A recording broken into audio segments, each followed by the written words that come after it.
मी गेले 10 वर्ष सातत्याने सांगतो की मुंबईने गेली 50 वर्ष महाराष्ट्राला देशाच्या आर्थिक इंजिनच्या रूपाने एस्टॅब्लिश केलं। पुढचे 50 वर्ष देशाचं आर्थिक इंजिन रायगड जिल्हा असणार आहे।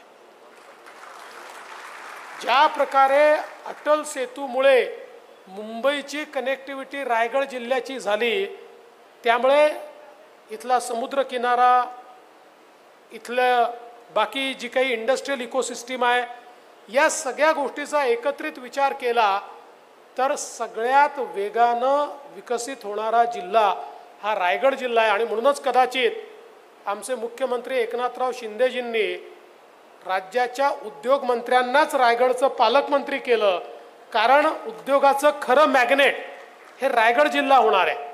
आणि सगळ्या प्रकारच्या, म्हणजे आताचे उद्योग तर आहेतच, पण आपल्याला या ठिकाणी मी सांगितलं पाहिजे की आज आपण या ठिकाणी आयटीच्या क्षेत्रामध्ये, आर्टिफिशियल इंटेलिजन्सच्या क्षेत्रामध्ये, डेटाच्या क्षेत्रामध्ये आहोत।